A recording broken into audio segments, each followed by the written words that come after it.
And now, for the week of April 17th, Adobe Photoshop TV is on the air.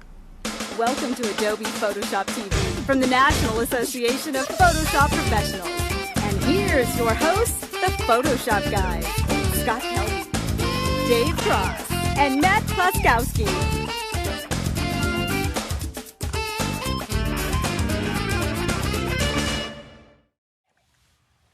All right, welcome to another maniacal episode of Adobe Photoshop TV, brought to you by the National Association of Photoshop Professionals, the fine, fine people who bring you Photoshop User Magazine. This week's episode is brought to you by the folks over at Logitech and their new Look Navigator, also Digital Juice, CDW, and the fine, fine folks over at DLO.com. But we've got one more sponsor here, Dun, too. dun, dun! Yellow Machine, and it's a brand new sponsor. They make this cool little box. A terabyte. It's like in a little box. It's very cool. Welcome to our new sponsor. Well, great, everybody. Well, welcome to another show. My name is Scott Kelby, and joining me after a triumphant tour of his home country, back with us in the studio, we're very happy to have Mr. Dave Cross. And I'm very happy to be here. And as you can see, he got some new clothes while he was in Canada, which is an important. What's the main reason for him to go home? Is basically every 6 months he needs some new wardrobe. And representing the city of Brandon, Florida, please welcome Matt Klaskowski. Good to be back from Brandon All right. as well. Well, hey, everybody, we have got an action-packed show for you today. But before we do, I want to just check with Mr. Cross. We missed you last week, and can you tell us a little about your triumphant Adobe Photoshop Seminar Awesome. tour? We had a great tour. We went to 3 different cities. In Toronto, we had over 500 people. In Ottawa, we had about 350, and also Vancouver, 350. It was a great, great time, and had lots of people coming up and asking when are we going to come to other cities in Canada, which the answer is next year. Next year. Friendly people? Very much so. It was an awesome trip. Go to Tim Hortons? Tim Hortons, poutine, lots Hockey. of hockey. Excellent. A sip or two of Molson. Couldn't be better. It was the perfect trip. It really was. Well, thanks to all our Canadian viewers for coming out and catching Dave up there. And let's see, we've got some giveaways today? We do. We've got giveaways. So first off, we're going to give away a copy of Mr. Scott Kelby's right here, his iPod book. We're also going to give away a ticket to the Mac Live conference that's coming up in New York City, May 11th through the 13th at the Javits. Yep. And we've got some other prizes. We're going to hold off a little bit, but we'll tell you about them a little bit later. Excellent. Very cool. Well, let's start off with seeing what we brought this week. What did you bring for us, Dave? I have a little tip that talks about a very simple way to turn your type into a nice gold effect you can reuse over and over again very, very easily. Excellent. I brought a tip, and my tip is, it's a tip that works in CS. It also works in CS2, but it's something that's been there for a little while. A lot of people don't know about it, but we've got some questions on the blog, so I'm going to show you how to use that. I've got that. Cool. And I'm going to show you a tip on how to turn a photo into a sketch. So I see a lot of the feedback emails that come in, and we get a lot of requests on that one. So it's actually a pretty cool little technique. And Sounds a little sketchy to me. It's a little sketchy. So. Oh, is this what you learned in Canada? This Yes. kind of stuff? All right. Anyway, all right, we're going to start off with Mr. Cross because his joke was so good. Let's let him start. How can you not start after such a quality joke? Well, my tip is basically a very simple way, as I said, and all it is using layer styles. Now, what I've done ahead of time is I've created a bunch of type layers, and as you can see, I have a bunch of different type layers because I wanted them all to be different sizes and pushed together and so on. So I'm just going to pick any one of them. I'll pick the big letter L since it's the easiest to see, and I'm going to just do 2 things. I'm going to first of all go to the Layer Styles pop-up menu and choose Colored Overlay, and choose my color, and I just want to pick kind of a semi-goldish color, but not worry about it too much. And then all I have to do at this point is just simply now choose Bevel and Emboss and just pick a few simple settings. I'm going to change the technique here to Chisel Hard and probably put the size up a little bit. And you can start to see if you look over at the L how it's starting to get that nice little shape. But the real key to this, the real way to make it look like gold is this area right in here that says Gloss Contour. This is a pop-up menu of choices, and in here there's a whole bunch of interesting options, and you just start choosing some of these, and as you do, look at that, how I'm getting that nice reflected gold kind of look. I think I like this one right here. So I'm just going to click OK. So now I've got that effect applied to the one type layer, but as you can see, I have all these other type layers. So it's very, very easy to do this. Now all I do is on the Macintosh, I would Control-click. On the Windows platform, I'd right-click, and nicely out of my filming area is a little command that says Copy Layer Style. So then once I've copied it, I simply click on the first of my layers, hold down the Shift key and click on the other of my type layers. Now, if you were in CS, you'd have to link them together, but since it's CS2, I can just select them like this. Once again, Control or right-click, and this time choose Paste Layer Style. And just like that, look at that. Now, all my type has been set up just the way I want. Now, that's basically the effect, but what we want to do to finish this off, to make sure we don't have to go through all that work again, is right here in our Styles palette, I now just click on this, oops, I have to just pick one layer, there we go. Click on this New Layer Style and call it my first gold style ever. No, you don't want to call it that, but something that will tell you this is your gold style. Click OK, and now it's there right in your Styles palette. So if at any time you decided, for example, I wanted all these type layers to look like some of the lovely, lovely built-in styles that Adobe gives you that are just awesome and you use hardly ever. But the important thing is then you have your layer style right there, so anytime you need it, it's ready to use. Well, excellent. Well, thank you, Dave. Excellent tip. And I'm just going to roll right into mine. I've got a tip. Like I said, it was for CS and CS2 users, and it's a little bit different in that it's been there. Some people know about it, but I'm amazed how many people don't know about it, and that's the kind of stuff we like to do here on the show. So we're going to do that. We're going to start off by taking a look at this person right here. Here we go. And she has blue eyes. Okay, take a look. I'm going to zoom in a little so you can really see they're blue. Yep, she's got blue eyes. And then right behind her, we have this woman who is upset at something and think it was Dave's joke. And I wouldn't blame her. I wouldn't blame her. And here we go. She has brown eyes. Now, what we're going to do is we're going to replace the eye color of this woman with the blue eyes with these brown eyes. And here's basically how you do it. I mean, there's a lot of ways to do it, but one way is to use the color replacement tool, which is found right down here. The color replacement tool is under the brush tool in Photoshop CS2, and I believe it was under the healing brush tool, right, in Photoshop CS. So what the color replacement tool does is let you basically sample one color and replace another with it. So what we're going to do is we're going to move our little cursor, and I'm going to zoom in so you can see here. There we go. See how my cursor, there's a little like plus sign in the middle? What you're going to do is move that over the color that you want to sample. Let's get a nice brown, right, a nice brown shade here. And you would Option click on Mac or Alt click on PC. See how the cursor changes to the little eyedropper and it samples that color? All right, so now it's got her eye color. Now we're going to go to the other image, and we'll zoom out a little bit. And all you're going to do is, let's make the brush a little bigger. You can change the brush sizes by using the bracket keys on your keyboard. And the bracket keys are next to the letter P, or actually they're to the right of the letter P. The right bracket makes your brush larger, and the left bracket makes it smaller. We'll make it a little larger just so you can see how this works. Then you're just going to click in the blue area of her eye, and it just selects that area. So it's kind of like, think of it as like a magic wand for the eye. And look at that. You just go over to the eye, and notice how it's not, even though the brush is larger, okay, even though the brush is larger, it didn't change the color of her eye. That's because it only changes the color of what that little cursor is over. Now, if you were to stray off of her eye and move that little, tiny little, like plus sign cursor onto her eye, then it will change the color of her eye. So, not good. Let's undo that. There we go. But that is a quick way to change colors using the, there we go.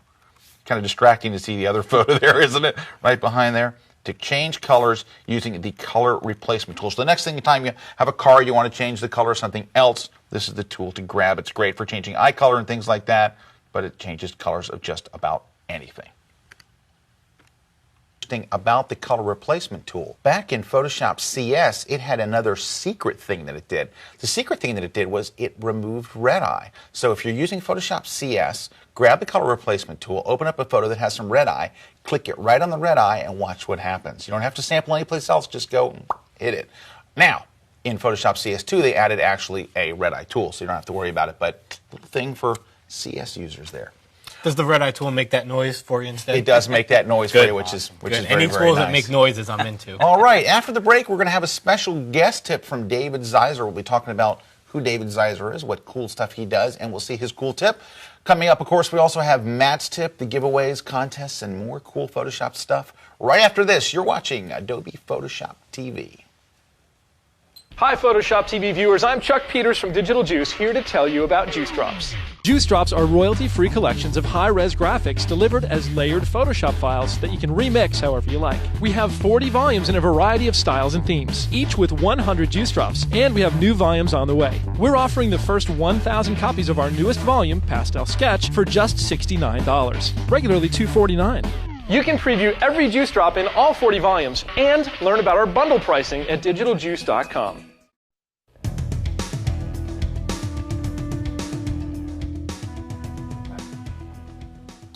Alrighty, we are back, and I want to talk a little about our special guest. We have David Zeiser. David Zeiser actually stopped by the NAP headquarters, and if you ever stop by the NAP headquarters, then you're a Photoshop person, and we put you to work immediately. So what we did was, now David is, I don't know if you know David, but you probably do, but if you don't, he teaches at Photoshop World, and he's just a brilliant instructor. Every time he teaches at Photoshop World, he, literally, standing room only, people just love him. He is a brilliant wedding and portrait photographer. He's kind of known for his wedding work, and he's just a great guy and a brilliant instructor. And we asked him to do something kind of cool, and he said, do I have to do Photoshop? Now, he teaches Photoshop all the time.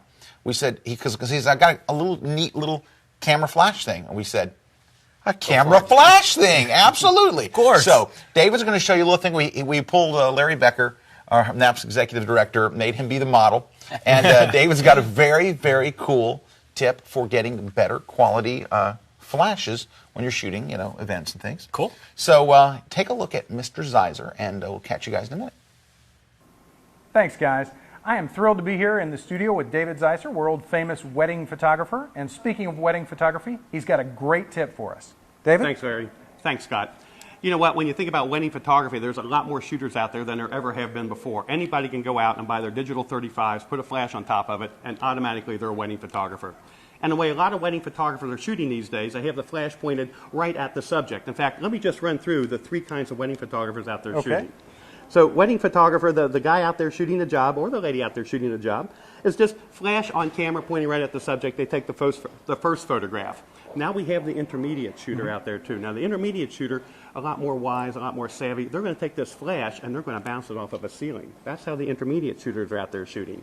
And then, Larry, we have the advanced shooters out there as well. They know that there's this little fill flap right in here, and they throw that up there, and now they are good to go and really take a lot of photographs. I feel like I've already gotten better. But the thing is that it's still creating just this one-dimensional flat lighting on the subject. But I want to show you how we can really just, with a minor change of the direction of the flash, create a beautiful direction of light on our subjects, and I'd like you to be my model for it, if you don't mind. Let me ask you to just back up just a bit. We're going to do the regular Joe wedding photographer right here. Take photograph number 1. And you're looking pretty good in that one, but let's go to our intermediate shooter with the flash right up here. Oh, that looks ever so much better. Now let's go to the advanced shooter right here. Here we go right here. And when you look at these 3 photographs, you can still see nothing but just a flat, directionless light source coming in on the subject. Here's what I want to suggest, is that if we take this flash right here and we just turn it and bounce it off of a white surface, what happens? It actually gives us a direction of light coming in from off camera. And if I was in the studio taking your portrait, the umbrella would be right in this direction here, bringing a direction of light on you, creating a highlight next to a shadow. And that highlight next to a shadow creates detail, depth, dimension, and color saturation. Let me take one more photograph with the flash pointed over here at the white wall. And we take this photograph right here. And bingo, we got a great looking photograph of you where you can see highlight next to shadow, and it's just a much nicer looking portrait. You know, that's never happened to me before, a nice looking portrait. Thank you, David. I appreciate that. Now tell me what you're doing these days. Well, I'll tell you what, we got a great tour kicking off, and this whole thing about wedding photography, about digital photography and so forth, really addresses the fact of how we can make our photography much more exciting, much more beautiful than it has been before. We talk about putting direction of light on our subjects. It's called Digital Wake Up Call, and it starts April 17th. We're doing 43 cities around the country. We're going to be talking about lighting, posing, composition. We're going to talk about how to get the best kind of pictures out of your digital cameras. We're going to talk a little bit of wedding. We're going to talk a little bit about Photoshop for wedding photographers. We're going to talk a little bit about digital design, and we're also talking a lot about marketing and sales as well. It's 4 hours in the evening. We have several great sponsors on board, and you can find out more about it at digitalwakeupcall.com. The web address again? Is digitalwakeupcall.com. Great. Thanks so much, David. I really appreciate it. Thanks for taking my picture. Back to you guys. All right. Thanks, Mr. Zeiser and Larry, for that matter, for the tip. Very, very cool stuff. They're both going to be at Photoshop World. Of course, David is one of our instructors there, and Larry's always doing something, hosting something, or introducing something great. So join us in September 7th through the 9th in Las Vegas. Yep. Where, among other things, we'll be attempting, once again, taking our lives in our hand and attempting to do a live episode. Another live calamity. Photoshop TV. So come see us. Dave will be teaching. I'll be teaching. Of course, Matt will be there. And every Photoshop instructor in the world you can think of, including some brand new instructors who've never taught there before. People like Jeff Sheewee is going to be there. Awesome. Russell Brown is back. Lots of cool stuff. And go to photoshopworld.com for the latest. And hope you'll join us out there. That'll be tons and tons of fun. You bet. All right, now it's time to throw over to Matt in the Action News Storm Team Center for the latest in Photoshop news. It's Photoshop News from the Action News Storm Team with Matt Kluskowski. He's rocking the house-key. This week's news is brought to you by Peach Pit Press. If you go to peachpit.com/Photoshop TV, you'll see that each week they have a book up there for you. You get 35% off of that book plus free shipping in the U.S., so go check it out. All right, so first up in the news this week, Jay Mazel, a buddy of ours, Photoshop World instructor. He's got a new gallery up there. It's called Retrospective, and it's going to be at the Hallmark Museum for Contemporary Photographers. So as always, we'll put links to this on the PhotoshopTV.com website. Also, Bibble has released a new application, or a new version of the application. It's called Bibble 4.7, and it's a raw workflow application, but they've built upon their Noise Ninja technology, and they've also added this image clear technology to it that's great for image correction. So you can go check it out on their website. Next up, a couple news about some of our Photoshop TV co-hosts as well as some other people out there. Dave Cross is going to be in Milwaukee on May 24th, and he'll be in Seattle on May 3rd. So if you see Dave Cross on Photoshop TV, you want to go check him out there, you go to photoshopseminars.com.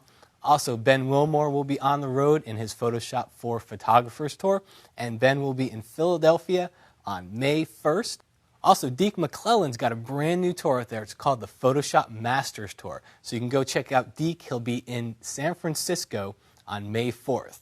Last thing is, we got a lot of emails from people who want to put their galleries onto the web. Well, Commotion has released a new product. It's called the Web Gallery Wizard. It's got a lot of great templates for getting your photos and getting your images onto the web. So, as always, we will have links to all the news on PhotoshopTV.com.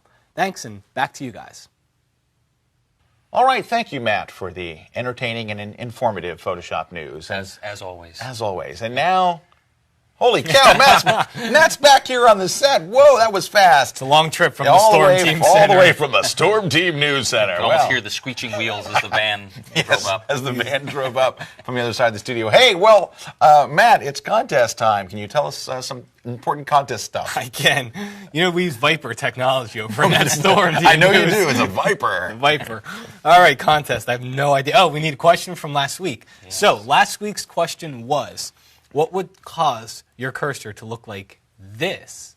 See a little screen that pops up on the video here, to this. So there's a little key that would cause this to happen. Actually, what that is that's the cursory virus that infects Photoshop. It is not the cursory virus. It's if you not. answered Sorry. that, then which Scott tried to answer, he was wrong. He did not win. The answer is the caps lock key. So if you accidentally have the caps lock key down, that would cause your cursor to look like that. Gets him every time. Now, we have our winner, and our winner is Janina Sharkey. So congratulations to Janina. You will win lots of stuff. She needs to be in a band with that name, Janina Sharkey. Yes. And the Sharkettes. Oh, he's back. He's back again. David's 2 for 2. Wow. For this week's contest. Yes, quickly. Over there, back to Dave. Dave, what's the contest? Fast. We have several things for this time around for the prize. We have, first of all, a signed copy, I'm sure it will be signed, of the best-selling iPod book by Scott Kelby. Yay. One of the top-selling books there is in computers in general, let alone on the iPod. So that'll be one of the prizes, and also... I've got the coolest thing that I've seen in a long time, the new look. This is from Logitech, and it is a device. It's for Photoshop. I mean, Photoshop users are going to go nuts over it, but you can also use it with Illustrator and InDesign. But this is the baddest thing, and we're going to talk about it more. We can't do it on this episode, but we're going to do a whole thing on it in a later episode. But go check out Logitech.com. Go check out their website and watch the little movies, and you will go buy one of these for everyone you know. It is the baddest, coolest little thing for Photoshop ever. It makes you cool and fast. cool and What fast. We've also got a NAP membership. So if Cooler Magazine, you get a NAP membership, you get the magazine, 1-year NAP membership, and that's by popular request, actually. A lot of people have been asking us why don't you to give away NAP memberships? And that's what we're doing. I don't know why, but we just don't. Yes. So we get a NAP membership for 1 year. If you're already a NAP member and you win the contest, then we'll just extend your membership for another year. Excellent. Cool. All right, Okay. so I guess we need to ask. Oh, and wait, they get one more prize. The big prize. The big prize is, of course, you get a full conference pass to the Mac Live conference, which is coming up in New York City. We'll all be teaching there. We hope to see you there. If you haven't been there, go to maclive.com. Sign up and come and party with us in New York City. And it's worth noting that it's not just for Mac users, because the classes include Photoshop, Illustrator, InDesign that really are usable for both platforms, not just the Mac. Oh, yeah, side of the things. programs are all the same, of course. So come on down to the Javits and hang with us in New York. It's going to be a blast. MacLive.com. If you're not going, you're not cool, right? All right, shall we ask a question for What's this week? what's this week's question? This week's question is a very, well, I think it's going to be a little more challenging than perhaps in the past. Yeah, the cursor Where question. in Photoshop do you find an option called underwater? The caps lock key. Not Yeah, the caps you lock hold the key. caps lock key. It's this week's question. Now, Matt, well, as always, we'll tell them how to enter. Yes, just send your questions. Send your answers. I'm coughing up here. Send your answers to go to photoshoptv.com, and along the right-hand side, you'll see a little link, and that link says question contest answer. You'll find it. It's over there. You'll on the right. find it for sure. Click on that link. Send us your answers by Friday, April 21st at 12 noon Eastern, and you too can be entered to win.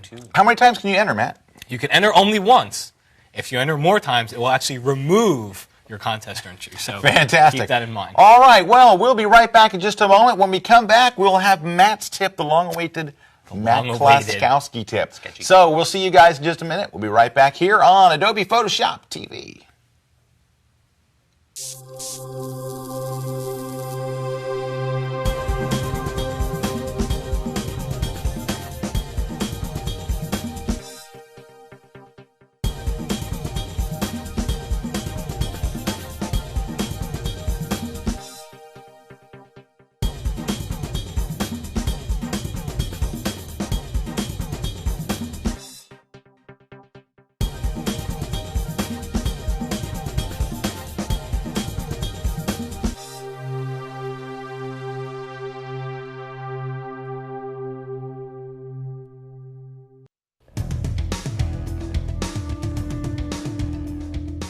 Alrighty, we are back. I'm Scott Kelby with Dave Cross and Matt Klaskowski. And speaking of Matt Klaskowski, how was that for a smooth segue? You have a tip for us, don't you, Matt? My tip comes straight from the NAP Newswire, and that's NAP's very own monthly newsletter. One of our prizes this week is a NAP membership. Now, not only do you get the magazine, not only do you get the weekly tutorials every week, but there's also a monthly newsletter. Now, Lisa Snyder is one of the writers for that newsletter, and she did a great tutorial on turning a photo into a sketch. Now, I'm going to kind of take it a little bit of a different way, and I'm going to show you not only how to turn it into a sketch, but I'll show you how to colorize it a little bit too. All right, so... Now, is that actually a photo of Lisa? This is not a photo of Lisa. Lisa is slightly older than this. And She's like 11 now, isn't she? Yes. All right. So first thing that we'll want to do here is I'm going to go up to the image menu, go down to adjustments, and we need to take all the color out of here, so just choose desaturate.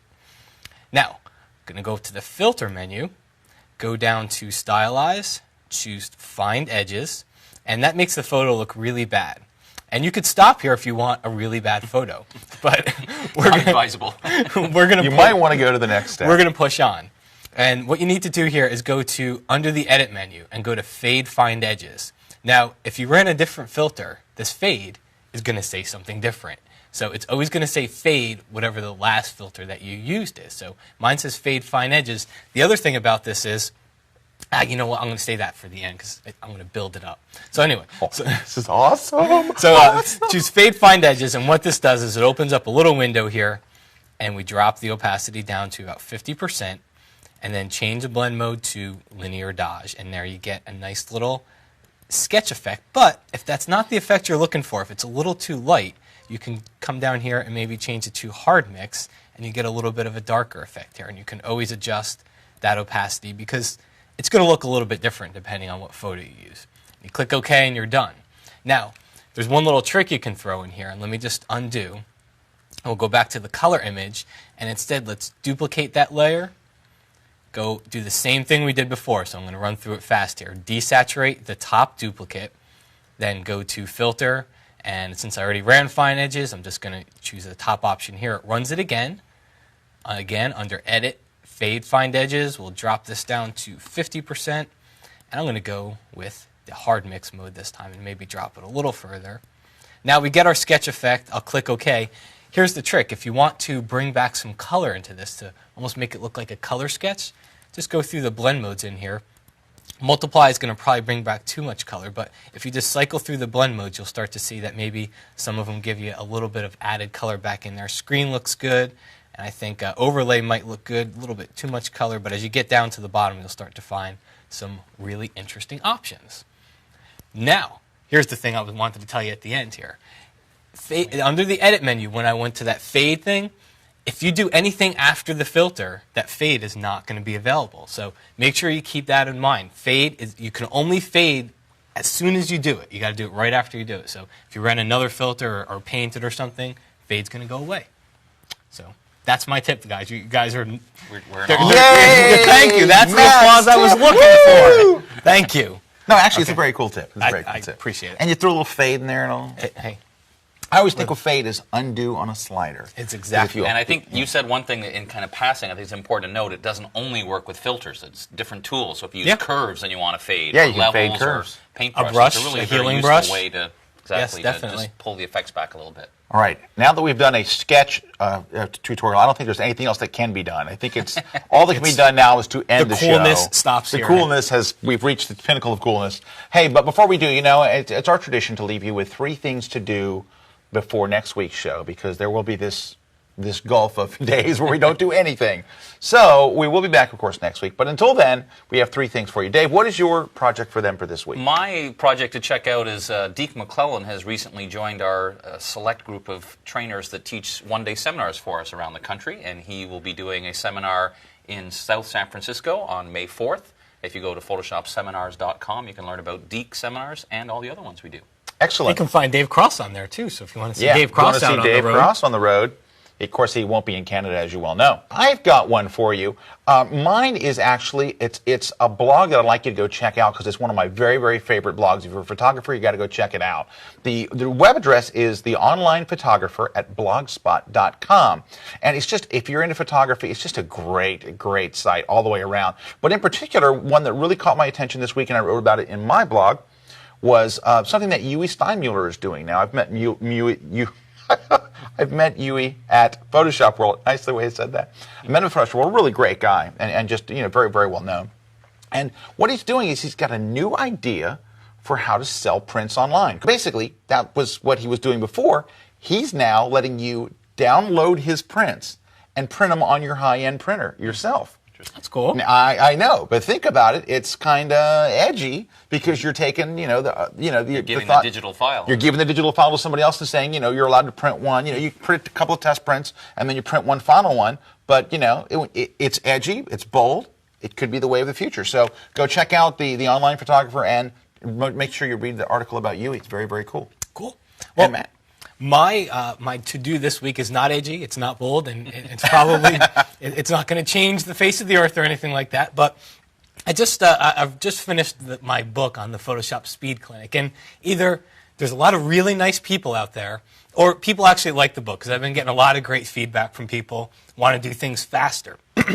Excuse me. So this week I got another blog for you, and it's by Jeff Tranberry. It's at blogs.adobe.com/crawlspace. And we always put these links up on the PhotoshopTV.com website. So go check out Jeff's blog because Jeff is all about doing things fast. He's got stuff on scripting up there, but he's also got some cool stuff on actions and just doing things fast in Photoshop. So Cool. go check it out. Hey, Matt is too modest to say this, but Matt's book, the Photoshop Speed Clinic, is about the hottest Photoshop book out there today. In fact, last week it wasn't just the #1 best-selling Photoshop book. It got up to the #1 best-selling of all computer books on Amazon.com. So check it out if you haven't seen Matt's book. It's very, very speedy. If you want to get faster in Photoshop, make more money, and do twice the work in half the time, check out the Speed Clinic book. Well, for myself and Dave Cross, back from Canada. Yes, sir. See you next time. And Matt, back from the Storm Team News Center. Yes, see you next time. Thank you guys for watching Adobe Photoshop TV. We'll see you next week.